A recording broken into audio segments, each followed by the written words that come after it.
As social media usage increases, researchers are looking at the quality of use and its impact on people's self-worth. Significant differences in brain chemistry for kids who had at least 7 hours. Studies show that too much time on social media apps can be linked to anxiety and depression. Details on how social media could be causing an increase in eating disorders.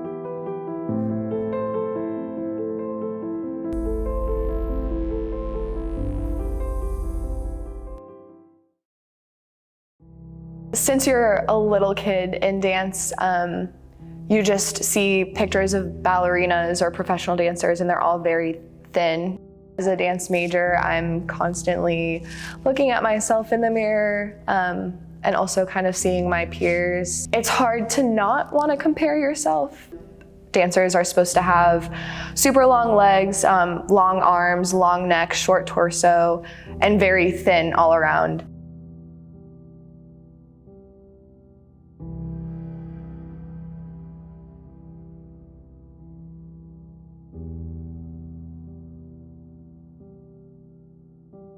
The saying that the camera adds on 10 pounds, I think that first of all is ridiculous, but at the same time people notice that in themselves, and then having to look at a picture and wanting to post it, you criticize it, you feel the need to edit it or physically edit yourself.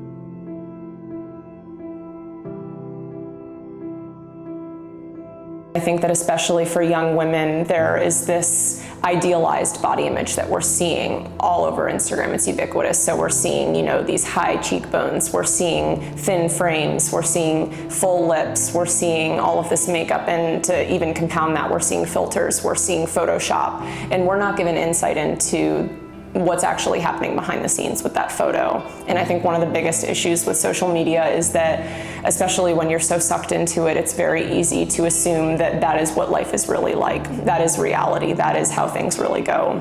But the reality is we're just getting a snapshot of one small moment. We don't have any context. And so it's very, very easy, especially for young adults and teenagers especially, where you're still malleable. And going through a lot of development, it's so easy to think, okay, that's how my life should be. My life doesn't look like that. I'm not posing on a beach, in a bikini and, with a perfect tan and a gorgeous body where it looks like I've worked out every day. It's just, we're seeing this unrealistic standard. We're losing that sort of childlike growth that was supposed to happen in a progressionary way. It's happening a lot quicker and sooner while the mind is still developing. This social image of what a beautiful woman is, I think has been something we have endured and have suffered from for a very long time before social media came into the picture. If you're altering your body and your face and the things that make you according to trend, you'd be in and out of a doctor's office pretty regularly, every decade maybe, There is very much an addictive quality to social media. When we're scrolling,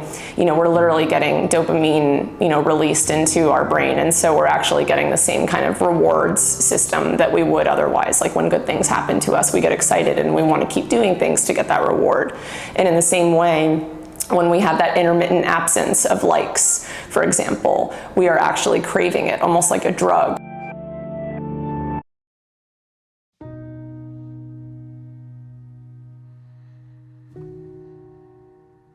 Well, most days I feel like I'm just scrolling through the app mindlessly. It's not even like I'm on there to really look at things. It's just I'm on there because it's out of habit. I'm on there for if I'm bored and I'm just scrolling on there just to pass some time. Or I'll be seeing all these girls going out in really cute outfits and stuff, and I'll be in my room in a sweatpants and a sweater, and I'm like, wow. For younger generations, I think we're kind of shaping them into thinking that these influencers are supposed to be what everyday people look like, and it's not how it is. For introverts like myself, it is so easy to just essentially replace parts of real life with a digital life, if that makes sense. So a lot of times, instead of doing things, like going out and interacting, it can be more convenient to just be doing things on our phone.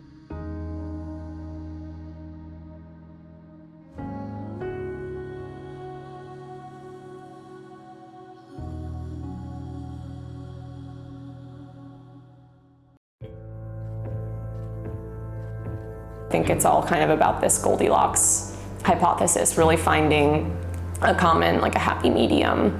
Okay, I'm gonna indulge, spending some time scrolling, hopefully through some encouraging content that's gonna make me feel good about myself.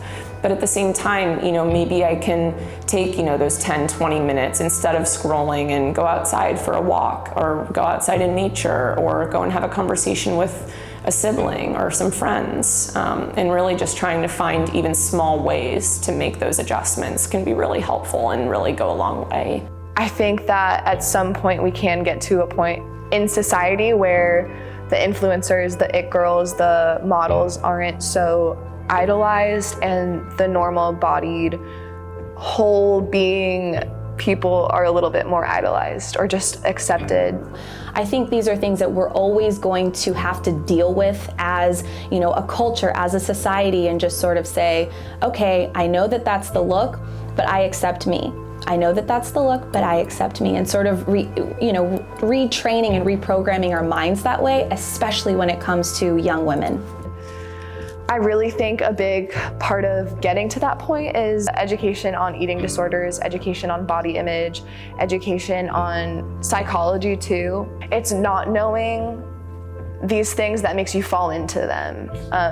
So I think just spreading awareness. There's already a lot more body positive content that I've seen in the past few years. So I think we're definitely taking a step in that direction. It's gonna take a few more and a long time, but I think we can get there.